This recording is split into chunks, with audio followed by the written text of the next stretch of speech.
qaama saalasaa takkitti otoo irratti nambisiin jechuudha edha mar'immaan shirratti qabee miciliqliq godhee muree harkasaatti baatee kunoo gabaa keessa deemaa jira jechuudha. Namoonni itti sirbaallee jiru jechuudha. Dhugaa rabbii akka hattuutti jechuudha. Akka hattuutti itti sirbaa jiru.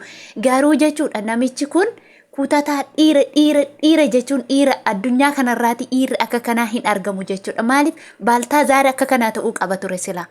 Baaltaazaar inni jireenya nama meeqa diige akka namicha kana irraa muramuu qaba ture. Namicha kan immoo firii jedhamee gadhiisa bilisa jedhamee manni murtii gadhiisuu qaba ture. Dhugaa gidduuttan konfesoorii dhugaa waaqayyoo dhugaa gammadeen jechuudha. Maaliif murtoon akka kana gaafa fudhatamu baay'ee namatti tola jechuudha. Dhugaa rabbii ani nan deeggara. Namicha kana deeggaruuf jedheen sagalee ta'uufiifan dhufe namicha kanaaf. Dhugaa Yesuus baga murte dhugaa leenca dhugaa gogaa wanti uffachuu qaba. Gogaa qeerransaa gogaa leencaa uffachuu qaba ture namichi kun sila. Dhugaa rabbii walitti buufannee too binneef iyyuu gaariidha. Nagaan daganne nagaa waaqayyo isiniif haa ta'u. Hordoftootaaf jaallatamtoota kabajamtoota maamiloota kiyya egaa guyyaa har'aa jechuudha. Akkuma gaafgaafii waan bareedaaf inni dhufnu gaafgaafii waan nama dinqisiisullee qabannee dhufne jechuudha. Egaa maaltu ta'ee kuni eessatti ta'ee bakka kamitti ta'ee inni kana godhee eenyu yoo jettan jechuudha. Egaa magaala Walaayittaa keessatti jechuudha. Guyyaa kaleessa abbaan amma meeshaa dhiiraa baatee deemu kun jechuudha. Akkuma nama tokko ilmoo qabaa ilmoo isaa guddifachuudhaaf tattaafatee jireenya isaa gaggeeffataa otuma jiruuti namni yoomiyyuu ilmoo isaa bira taa'aa hin oolu. Ilmoo nama meeqaatu akka kanatti lubbuun darbite jechuudha. Ijoollee xixiqqoon jechuudha. Ijoollee xixiqqoon abbaan hojjetachuu yoo deeme haati hojjetachuu yoo deemte kan lubbuun darbanii borummoo intalli abaluu duute jedhanii bakka namni sagalee ta'uuf hin jiru yeroo muraasa bakka hidhanii gadi lakkisuutu dhufa jechuudha. Waggaa 10 waggaa meeqa hidhanii gad lakkisuutu dhufa. Garuu jechuudha namichi kun dhugaa dubbachuuf murtoo ajaa'ibaa fudhatee magaala Walaayittaa keessatti akkuma namaa hojjetachuuf gaafa inni manaa ba'u jechuudha. Jaarsi akkasaa kun immoo jaarsumti umuriidhaan haguma namicha kanaa ga'u mucaa xiqqishuu ol deebi'ee mana keessatti gudeeddiif ol deebi'e jechuudha. Gaafa inni abbaan irraa deemeera abbaan mana hin jiru je'eetu gudeeduudhaaf mucaa namicha kanaatti deeme jechuudha. Yeroo kana mucaan yaa abbaa u'uu jette iyyite jechuudha.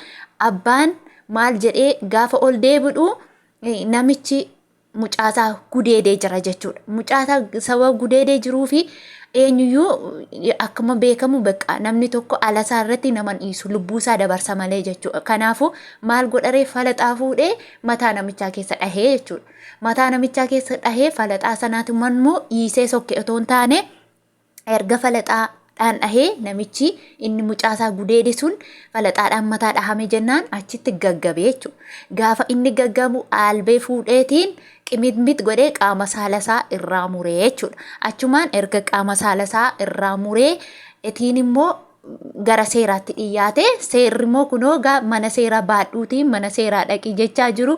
Dhugaa dubbachuuf maaliif kiisaatti hin goone feestaalitti maaf hin baachisne dhugaa rabbii maatti harkatti baachistu. Ani dura yeroon ilaale ture dhugaa dubbachuuf garaacha horiin yeroo jalqabaa arge dhugaa kiristoosiin siniinja. Ani garaacha baatee deemansee namoonni itti deemanii sagalee nan irraa rimuuf hin godhe malee baataniitiin seeraan jechuudha. Poolisoonnis hin jiru akka namni isa rukunneef ijoolleen ittuma naanna'anii sirbaa jiru malee akka namni namicha kana hin rukutunne gara seeraa geessaa jiru. Akkuma bakka namni hin jira miti gaafa namni tokko badii balleessu harka seeraa gaafa galee mana seeraa dhaqa jechuudha. Garuu jechuudha ilaalchi ani namicha kanaaf qabu dhugaa waaqa baay'een deeggara jechuudha. Maaliif yoo jettan boruu hundi keenya ilmoo godhanna. Ilmoo godhannee namni tokko callisee ilmoo bira taa'aa hin oolu. Ollaa akka kanaa gadhee ollaa akka kanaa gantuu gaafa argan jaarsi maraatee niitii mana kaahee yeroo ilmoo namaatti rarra'u maali kun tokkoffaa safuu gatuudha. Lammaffaa ulfina isaa ofirraa balleessa namni guddaan maali niitii isaa naa kennin jedhu qabeenya isaa miti yoo niitiin qabu ta'e immoo hin kireeffatu maali. Maaltu bade waan isaa kireeffatee moo waan gochuu wayyu dhugaa dubbachuuf salphina akka kanaa wannaa jechuudha. Waan akka kana dhugaa waaqayyo manni seeraa jechuudha namicha kanaatiin bilisa jedhee gadhiisuu qaba. Murtoo namicha kanaa ani immoo murtoo sirriidha jedheen gadhiisu murtoo sirrii jedheen jala sarare dhugaallee hin namichi kun. Kiristoos otoo namicha kana ta'e immoo afaansaa keessan kaa deebisee indoom gara seeraatti otoon fidiin nyaachisiisuun qaba namicha kana irraa muree hamma lubbuunsaa keessaa baatutti nyaachisiisuun qaba deebi'ee haa nyaatu. Maaliifii hin godhe kaafiisaa godhe waan ta'eef murtoo akka kanaa itti fudhatu ani natti tolee jira. Namoonni kamiyyuu murtoo akka kanaa godhaa jedheen sin deeggarani dhugaa waaqayyo. Namichi kun hidhame jennaan dhugaa rabbii dhuguma waaqaan siniin jira. Namichi kun gaafa hidhame murtoon seera biyya keenya hin jiru jedheen abdadha. Maaliifii nama ilmoo dhufii nama biratti nama gudeedu sanuu nama umuriinsaa ilmoo sana hin ginne waan ta'eef gaarii miti. Gara fuulduraatti wanti akka kanaa yoo sinitti dhufe jechuudha waan akka kanaa yoo argitan akkas godhaa dhugaa. Kanaan dura magaala Haratoo jedhamu tokkotti jechuudha dubartiin tokko akkuma kanaa abbaan manaa ishee deemuu malee dide jechuudha. Indee deemmata hinuma gubatti har'as borusi numa aarti hin dubbattu dhiiradha humna ishee caalaa jechuun otoo dubartiin tokko erga gaa'ela dhaabbattee booda gaafa bilginnaa gaggeessitu dhiira kabiraa wajjiniin abbaan mana yookiin irreebaa humna qabaa bakka humna otuma qabaateetiyyuu abbooma bakka cuccishee godha jechuudha. Ishiin immoo dubbachuu dadhabdee sodaattee sababa sodaatteef maal gootire innuma aarte har'as borus halkan dhufa har'as borus halkanuma dhufa jechuudha. Dhugaa rabbi istoorii dhugaadha jechuun sobeen miti kanan odeessaa jiru jechuudha. Nama Haratoo magaala Haratoo yoo beektu ta'e magaala Haratoo keessatti jechuudha. Ishiin kee isan booda maal gootire obsitee gaafa daangaa darbe immoo waa biraatti nama geessa mitiire namni tokko obsee gaaf tokko murtoo mataasaa ofirratti fudhata.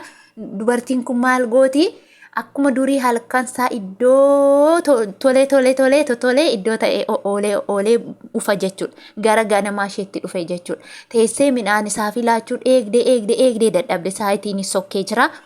Aartee har'agaa murtoodha jettee albee mataa dura siree kaawwattee akkuma duriiti je'ee innoo isheedhaan akka haadha manaasaattiin ilaalu iddoo biraarraa quufatee waan dhufeefi kolobboo bameeraa fika.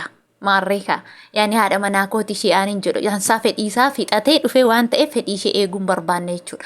Kanaafiyyuu isheen immoo haga fedhii koo naa eeguun barbaanne abbaa manaa koo miti kuni abbaa manaa namaati waan ta'eef anaafis hin ta'u orma kanaafis hin ta'u galaafachuun qaba jettee jechuudha ofitti murteessite. Maal gooti namichi kun bakka akkuma duriiti isheen aariin qabdu hin kokkofaltii aariin qabdu jee dhaqeeraa fi gaafa inni rafu qimit gootee irraa murte jechuudha. Gaafa irraa murtu namichi kun hin du'e jechuudha. Egaa akkaataa murtuu sana irraatiin wanti gootee natti fakkaata. Itti jabeessite fakkaata. Dubartiin gaafa itti kaatu silaa harka jabaatti mitiire gaafa itti jabeessitu irraa murtee lubbuun isaatiillee hin baate. Isan booda maal gooti bakka irraa dhiqxee maal jettee okkotee an jedhaniin beektanii okkotee hudduu okkotee jala okkoteeni akka giingoo wayii oqqeedhaan godhanii okkoteen keessa dhaabbatuun beektu dur okkotee yookiin immoo hubboo bishaanii jechuudha.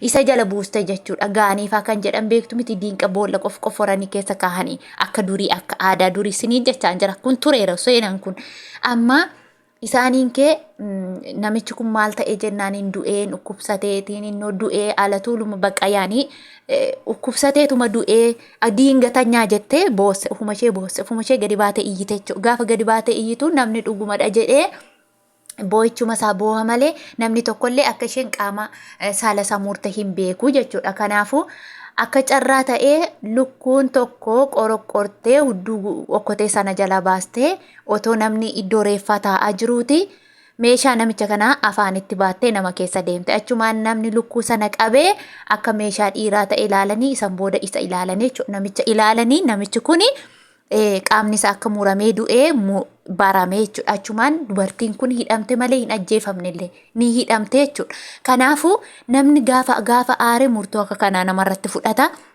Mee isin immoo jechuudha dhugaa dubbachuuf koomentii jalatti yaadni kun yaada sirrii moo yaada dogoggoraa jettu. Nama ilmoo ufii nama jalatti akkas godhe namichi kun murtoo sirrii fudhate moo murtoo sirrii hin fudhanne koomentii jalatti barreessuu dandeessu yaada qabdan.